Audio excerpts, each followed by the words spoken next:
One and an excited one, I hope. First of all, to show the impact that this is going to have on our community and the social impact it's going to have, we've invited Mr. Ross Wamsley to come and speak to us. He's the Executive Director of SACOSS, Council for Social Services. He's going to talk to us today about the impacts of these cuts on the society. Ross Wamsley, coming to the stand.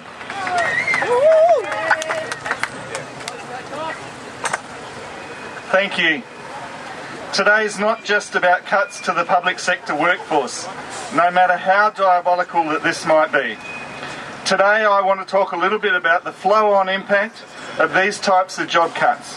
What cuts to public sector jobs might mean for non-government community services. But most importantly, I want to talk about what this budget's going to mean to some of our state's most vulnerable citizens. Let's not kid ourselves here. You can't cut nearly 4,000 jobs from the public sector without this having a huge impact on the capacity of the sector to do its job properly, and just as importantly, without having some big implications for other parts of the world. Yes. It's inevitable that at least some of these cuts will come from a range of frontline services. For example, 44 jobs from Families SA's anti-poverty program. And as the leaked Sustainable Budget Commission report made clear, non-government community services will simply be expected to pick up the pieces. I can honestly tell you that this just won't be possible, not without more funding, and in the end, the people who will be left to suffer will be some of our state's most vulnerable citizens, people who are fleeing domestic violence, people who are seeking financial counselling in an effort to make long-term change, people who need emergency assistance because of some unforeseen circumstance or because they can't provide food for their kids, those lacking life skills because of generational poverty, people who are living on welfare payments or low incomes. These are some of the people that program helps. Where will these people turn if these frontline anti-poverty support services are not available anywhere? Let's talk for a minute specifically about the impact of this budget on pensioners, specifically pensioners who are currently living in housing trust accommodation. A bit over a year ago, the Rudd government gave pensioners across the nation a $30 a week rise. And believe me, they deserved it. Electricity and gas prices have been climbing at the rate of knots. The price of water is rising, and the weekly grocery bill, at least in my house, continues to climb. For all of us, increases in the cost of living like these can be a challenge. But if you're someone trying to get by on a low income, rises like this are a killer. For most pensioners, this $30 came as a long overdue and welcome relief. For many people, this was the first time in years they had a few extra dollars in their pocket, maybe just enough to be confident about paying the next electricity bill, or just enough to pay back some money they might have borrowed. Or if they were lucky, that extra money was just enough to give themselves a little treat. Maybe get a haircut or a new saucepan. Not a lot, but it did mean a little relief. At the time, Rudd demanded that the state premiers, including Premier Rann, all promised not to include this $30 rise in the calculations for the rent that people living in state housing paid. Rudd knew how important this was for the pensioners concerned, and he also knew he had an election ahead. Premier Rann joined up and promised that his government wouldn't include it. What a bullshit ass! Well, we all know what happened to Mr. Rudd. And on Budget Day, we found out the real value of Mr. Rann's promises. His treasurer took the Premier's promise and threw it right out the window. At SACOSS, we didn't think this was very fair. How about you? At SACOSS, we also didn't think it was fair to stop mature-age students from going back to their local high school so they could finish Year 12. After all, most of the people doing this aren't exactly wealthy and were just trying to get a basic qualification, something that might just help them get a new start, new prospects, a chance to get ahead. SACOSS didn't think that that was very fair either, Mr. Foley. How about you?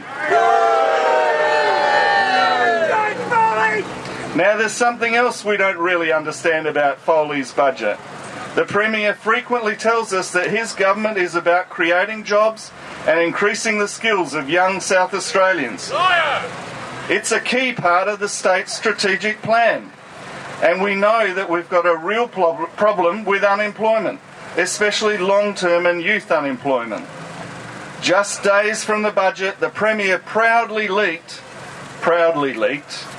the fact that his government was going to create a super TAFE at Tonsley, a place where young people could come to learn a wide range of building skills they could use to help build a greener South Australia. Yes, by the way, it did mean they had to close a few existing TAFE campuses, but this new one would be a modern, well-equipped super TAFE. There was no doubt about it. The Premier saw this as a great move forward. Hidden away in the budget papers, in addition to the closure of the 3 TAFE campuses, was another little kicker. Treasurer Foley had decided it was time that people attending TAFE paid a bit more for that privilege. $2 an hour wasn't nearly enough. From here on in, $2.40 sounded much better. SACOSS just can't see the logic in this decision, and we don't think it's very fair. What about you?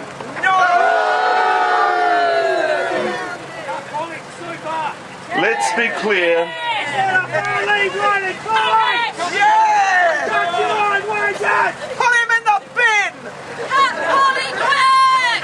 Let's be clear. There were a few good things in this budget, including an increase in some people's superannuation.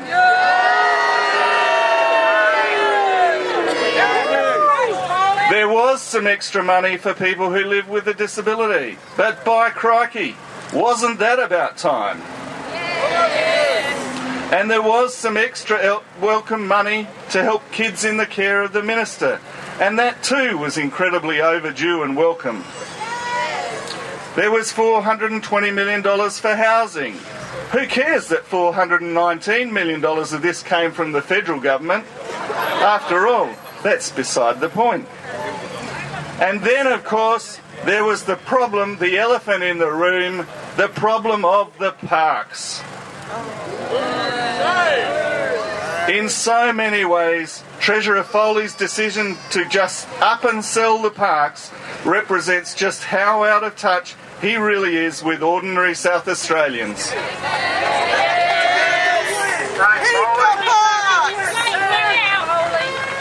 After all, no one was going to care about the parks, were they? The parks have been a lifeline for so many people in the western suburbs, and there's absolutely no doubt that they haven't had the loving attention they deserve. But this didn't mean that they should be sold. A genuinely good treasurer would have recognised the preciousness of the incredible social capital that the parks has become to the residents in that part of our western suburbs. This is the real problem. A good treasurer would know that the real job of any state budget is to build on any hard-earned and precious social capital gained over previous years, not to tear it down. Thanks, Don Gunston! A good treasurer would know that state budgets are about protecting our most vulnerable citizens and giving them a leg up if we possibly can. A good treasurer knows that budgets are one of the most powerful ways we can ever strengthen our community.